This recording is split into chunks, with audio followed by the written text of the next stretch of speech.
How's it going, everyone? Sorry for my list one shot. Today is August 2nd, 2021, and today we're going to focus on the Tropical Atlantic as we do have a tropical wave that has a chance of developing into Tropical Storm Fred later this week and into next week. But before I begin, make sure to subscribe if you want to see more weather calls. Make sure to like if you like this video. Make sure to turn on post notifications if you want to see even more weather calls. So to begin, let's take a look at the water vapor imagery for the entire Atlantic at this time, and you see we do have scattered convection occurring right around just off the coast of West Africa. We do have a lot of dry air that's beginning to move westward into the Caribbean, and we do have a frontal boundary moving through southeast United States, bringing some convection around southeast, as well as an upper level low bringing some convection to the Caribbean islands. However, the main focus of this video will be surrounding this convection, which could potentially spawn our next tropical storm. So taking a look at this convection right now, this tropical wave moving off the coast,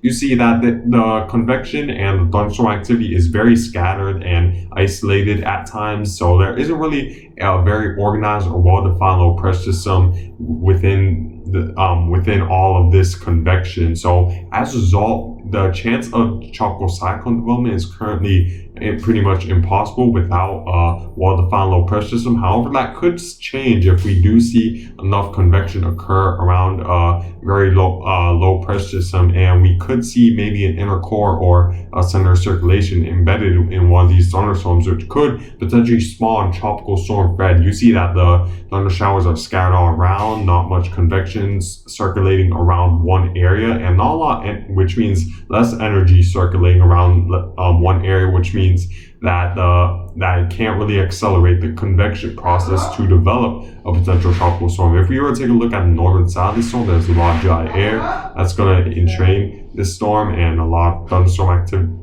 and that's currently inhibiting tropical cyclone development for the most part. And there's currently a lot of Saharan desert air coming off the coast of Africa at this time, which will certainly inhibit a lot of convection, because if there's a lot of Saharan desert air, there's going to be a trade wind inversion where that moist air can't really rise up into the atmosphere as a result of temperature differences between the Saharan desert air and the moist air that's along the surface, where the moist air will sink because it's cooler than the Saharan desert air, but dust air. But if we were to take a look at the chance of development based off of what the National Hurricane Center is saying at this time, taking a look, there's only a 10 to 20% chance of developing over the next 5 days. So currently the chance is low, which is definitely good news. And the good news is that this is moving northward, so it isn't going to move westward to the point where maybe it could be a future threat to land. So that's certainly good news that it's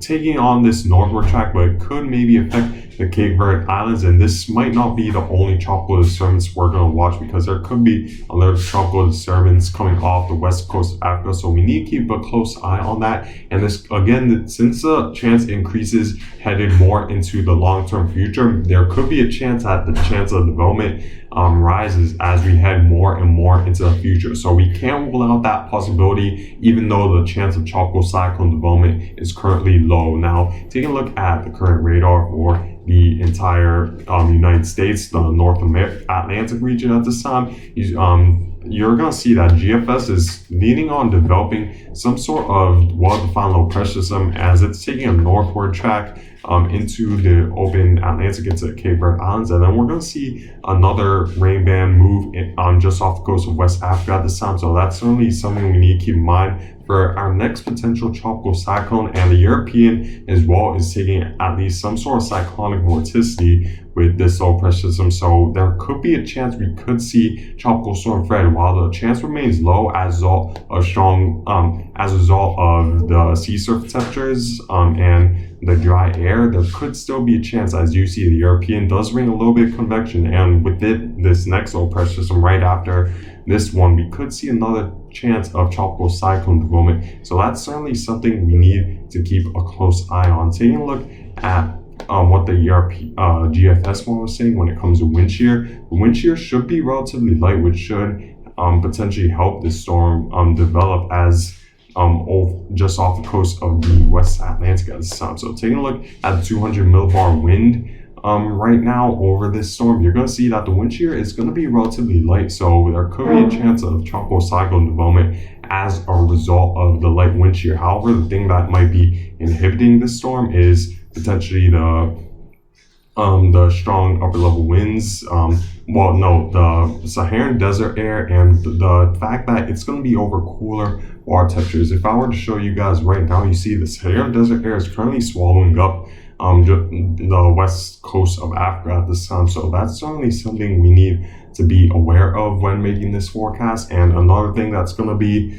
an issue for the storm is the sea surface temperatures, because you see as you head north of the Cape Verde Islands, it becomes the temperatures get below the 80-degree threshold, which is too cold, typically too cold for tropical cyclone development. So that's certainly something we need to keep a close eye on, as well as certainly those are two factors that could inhibit this storm from developing, and it's the reason why this currently has a low chance of developing. And taking a look at my forecasted path, I do expect this to move north, but the next potential tropical cyclone could maybe have a better chance of developing because it's going to move further southward to where the sea surface temperatures won't be as big of an issue, and we're going to see and there could be the possibility that it misses out on a lot of that Saharan dust, which has been inhibiting storms for the past several days and weeks in the main development region at this time. So that's certainly something we need to be aware of when making this forecast. So the current chance of tropical storm Fred is currently low,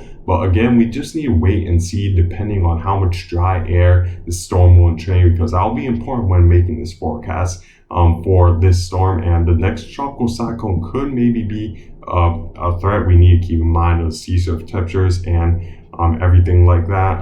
So taking a look at again the amount of Saharan desert air, there's currently a lot at this time, and that's certainly something we need to keep in mind. But there is that possibility that tropical cyclone could form. But yeah, guys, this is gonna be a short video.